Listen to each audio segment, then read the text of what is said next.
Steve, welcome to the program. You're a man who needs no introduction, really. We just say the street fighting man, and everybody knows who it is. You guys are too kind, but this is the show we started with at SiriusXM several years ago, the Sunday night show. It's always been my first love at Sirius. Although we do the morning show now, and we've got the Saturday show. We'll have announcements later, doing a lot more. You guys have done a great job. The Sunday show is a way to kick off the news week. In fact, Steve, I remember back even before we were with SiriusXM, you had the victory sessions on Sunday night with Andrew Breitbart in the studio here in L.A., and that was something special as well. Those were great. It's interesting. We had to bring Andrew's lawyer, Joel Pollack, who was also our editor in chief. He doubled as general counsel and editor in chief. So I remember, Joe, if you remember back then, I actually at the victory sessions, it was on KBC. It was a guest-driven show, not audience-driven. I didn't really take a lot of calls. I had Andrew on. I think you were in the studio that night. We had Andrew on, decided to take calls. And Andrew was like in a throwdown with, I think the first 5 callers we and it got to be like one of the big shows because Andrew was a fabulous co-host. God, yeah, and you had some great guests. Someday somebody's going to go through those old audio files and find the amazing guests you had. One of the guests that I'll never forget, you had Pat Buchanan on one time, and you were discussing the issue of free trade. And you had said, these people, they have a fetish with free trade, even though our country is being deindustrialized. I'll never forget that. It was just such a great line. And it was like you were already seeing what the issues are going to be and what they became in this election. It's interesting to say that because, when I left the Daily Show on, I think it was August 12th was the last day I did it, and showed up on, took the job of the Trump campaign over that weekend in 2016. I never really, Alex and Raheem kind of jumped in and started doing the Daily Show, but I've always said that all the ideas we had for the campaign really came from the callers. And you can see that even in the victory sessions, the things we were doing back. I think I started victory sessions in the summer of 2011 at KBC. And just the guests we had on, the response we had when Breitbart would do would write up and do the stories with guests, you could see the comment section. It's just simmering. So that's why we love the. Uh-oh, did we lose Steve? Steve's fading in and out a little bit. Bad connection. Uh-oh. Oh, well, let's see if we can bring him back. But Steve, you still there? We're kind of losing you. Yeah, is that better? I know I'm actually traveling into New York tonight, so it's. Okay, he's in transit. Yeah, I know. He's always moving around. We can never nail you down. That should strike fear in the hearts of all of the establishment people. Steve is always on the go. Yeah, people ask me, where is Steve? I say he's everywhere. Yes, or nowhere. Or nowhere. Right. But listen, we got some big news to announce tonight, and I think a story's coming up momentarily on the site. I want to celebrate it with you guys. But, Joe, and Rebecca, there's been a bunch of stories about the Breitbart's traffic's off, et cetera, et cetera. Really, we're putting a story up tonight that's got us. We've gone over. I think we were 2.1 billion page views in 2016 with an election year, and this past week we went over 2.2 billion. So we've already surpassed 2016. For a year. So, besides all the snarky articles and Vanity Fair and others, the site continues to explode. It's the 50th biggest site in the country. I think there's only a couple of news sites like the Washington Post, CNN, and the New York Times. I think they're bigger than we are. The thing just continues to build and build and build. And we expect 2017 continue to be a record year. And 2018 we anticipate it's going to be multiples of 2017. So for you guys, our editors, I know you guys burden shoulder a lot of the burden. It couldn't be a better night to talk about this and to celebrate it. Well, let's just reiterate that for everybody listening, for the audience who love this show, who love the website, and for the critics who listen to every word.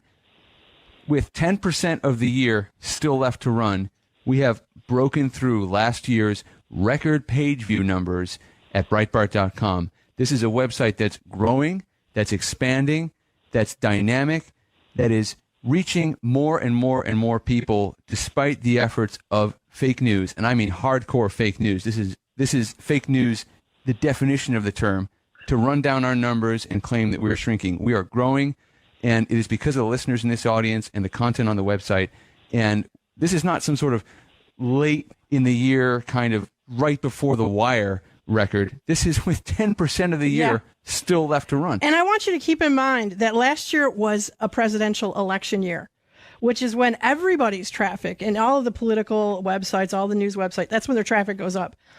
We are besting our traffic for a historic election in which Breitbart was like the vanguard.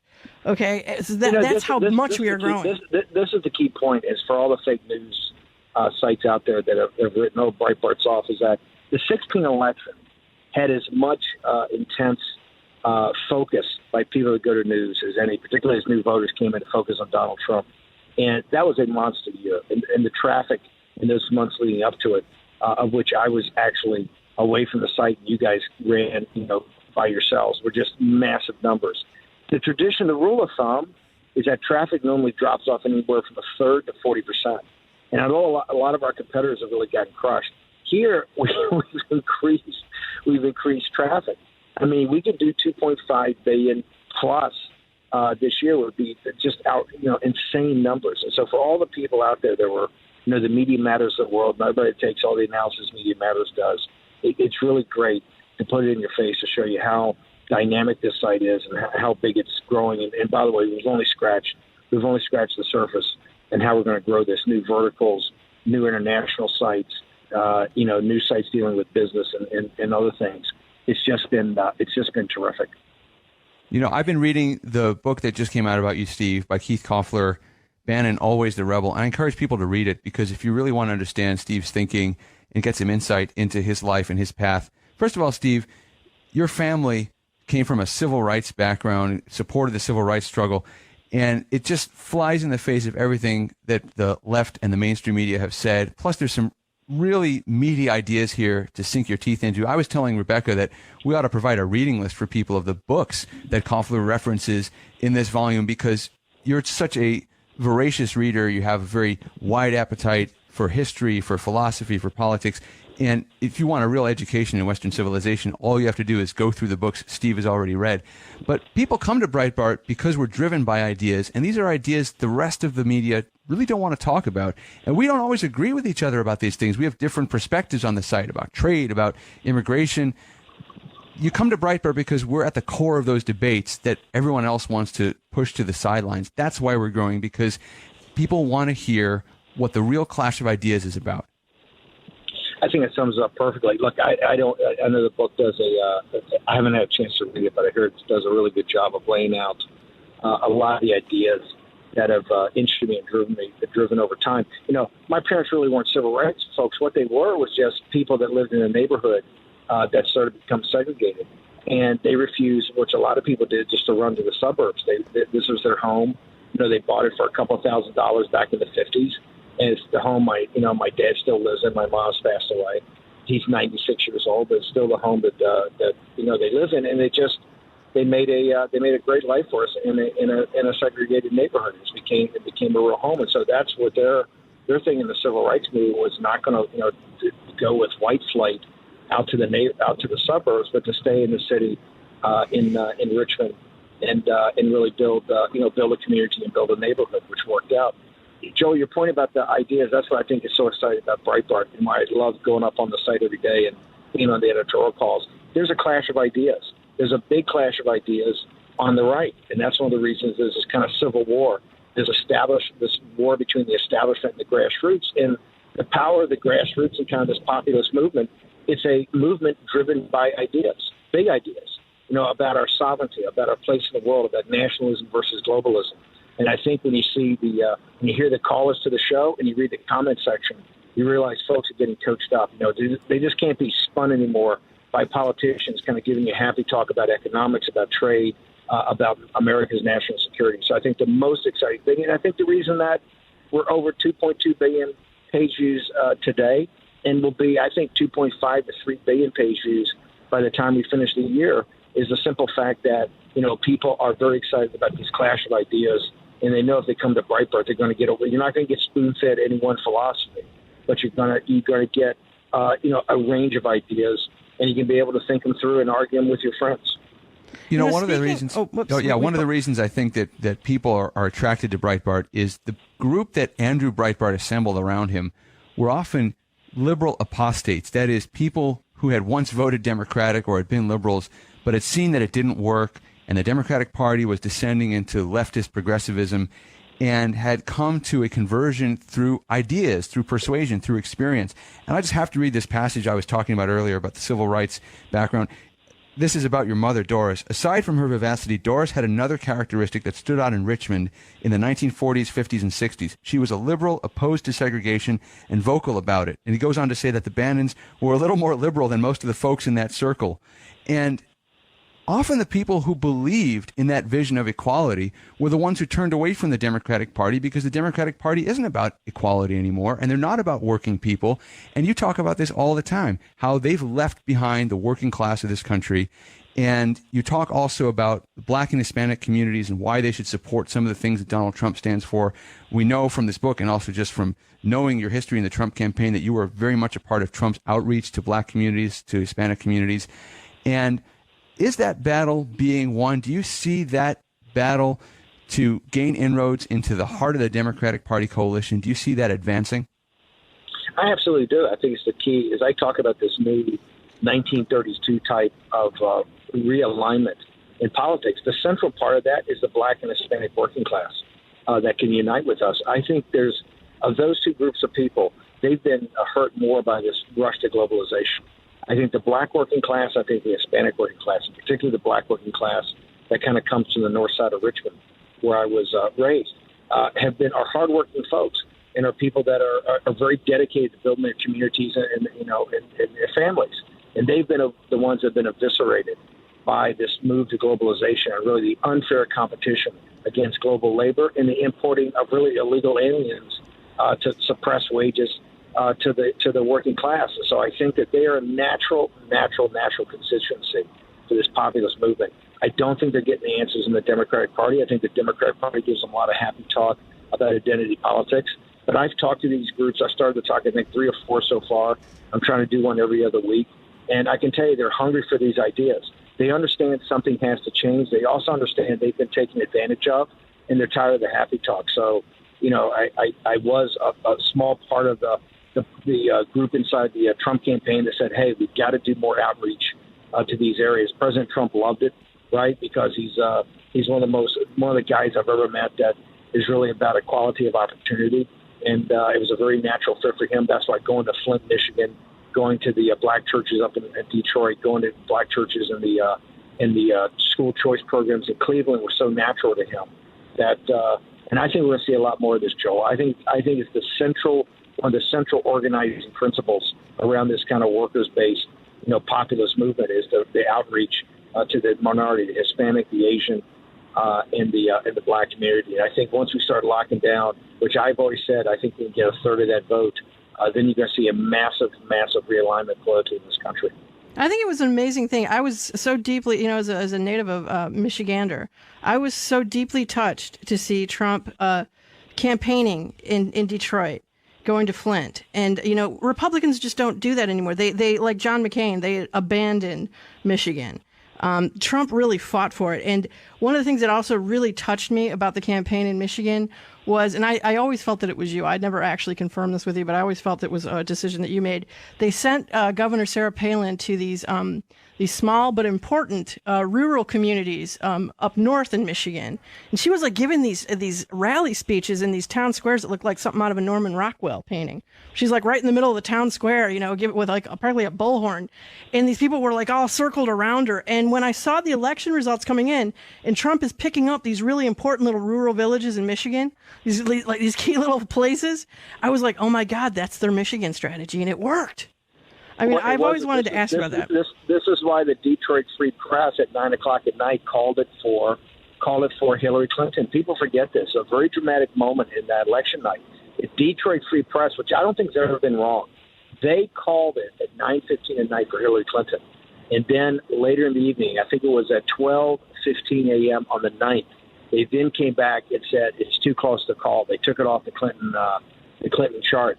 And the reason was, Rebecca, exactly that. We had sent Palin out to rural Michigan. And what it turned out is that the algorithms they were working, based upon the early vote coming out of Detroit, had it as a narrow Clinton win. And as the evening progressed and the rural votes started coming in, they realized they had made a huge mistake. Eventually, on the 5/31, on the 23rd of November, the Detroit Free Press called Michigan for Donald J. Trump.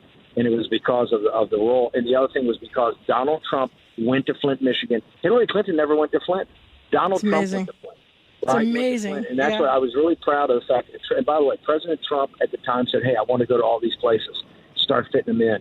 And it paid off. And that shows you the intensity and the acceptance of the Trump message, the economic nationalist message, which basically says it doesn't matter your race, it doesn't matter your ethnicity, it doesn't matter your color, it does not matter your religion, your gender, your sexual preference. All it matters is that you're a citizen of the greatest republic in mankind's history, the United States of America. That's what matters. You're a citizen, then you get a special deal, right? That you don't have to compete in your own country unfairly against foreign labor. And that's the core message of the Trump populist movement. And it resonated in Michigan. And if we just stay focused, if the White House stays focused, I know it's going to pay big dividends in 18 and huge dividends in 20. Now, Steve, we've got to ask you about the ongoing battle inside the Republican Party, the Roy Moore race in Alabama, races elsewhere. This is becoming the focal event in the latter part of 2017, heading into the midterm year 2018. The latest polls show Moore is ahead by small margin, larger margin, depending on who you follow. What's the situation down there, and how do you view what's happening in Alabama in relation to your overall mission with regard to taking on the Republican establishment? Well, as you remember, Mo Brooks was really the guy that we thought had the best chance to win. Congressman Brooks is a populist and a nationalist, and somebody that's been very close to Jeff Sessions. It turns out because the White House endorsed, Luther Strange, it ended up that Judge Moore and Strange were in the runoff, and then Judge Moore beat him. It's very obvious to anybody that Mitch McConnell would rather have his seat, go to a Democrat, and in this case, a radical progressive like Doug Jones, a radical on guns, a radical on abortion, a radical on borders, just across the board, than see an insurgent like Judge Moore win this. And I think what people say about these allegations is let folks in Alabama weigh and measure it and let them decide. And so I think you're starting to see that. I think the president has come in the last couple of days and reaffirmed the thing that people in Alabama should make this decision. He tweeted today about the radical nature of Jones and about how he didn't need any more Nancy Pelosi or Chuck Schumer devotees in the United States Senate. So I think this is emblematic of this great battle for the direction and the soul of the Republican Party. Is it going to be a party based upon the principles laid out by Donald Trump in 2016? And quite frankly, the principles that made Mitch McConnell from a minority leader to the majority leader. Remember, in Missouri, in Wisconsin, in Pennsylvania, and North Carolina, those candidates wouldn't have won unless Donald Trump carried those states. And he really dragged those guys across the goal line. That's what made Mitch McConnell the majority leader. It's McConnell's, lack of it. McConnell says he goes, I support 96% of the program. It's not good enough. He does not support this program with urgency. He does not support it with intensity. He allows somebody like Bob Corker to make incredibly rude comments about Donald Trump as commander-in-chief in a time of war when we've got young men and women in Afghanistan and South Korea and throughout the globe in harm's way. He allows a guy like Corker to continue to denigrate and deride the president. It's just not acceptable. Mitch McConnell's not acceptable to the grassroots. He's not acceptable to this populist movement. And we've kind of had a throwdown. And we're supporting candidates that's this coalition of about 25 grassroots advocacy groups are coming together to basically vet and endorse certain candidates. And this race is only going to get more intense. December 12th Steve, is the runoff. And it's thank you so much, man. We are going to be following it, as you know, and we're all behind you. You've been listening to Breitbart News Sunday Edition with Joel Pollack and Rebecca Mansour. We're sorry if we didn't get to your calls this week, but please call us back next week right here on SiriusXM Patriot 125, and listen tomorrow to Breitbart News Daily with our editor-in-chief, Alex Marlowe. You didn't frankly have the balls to put country before party.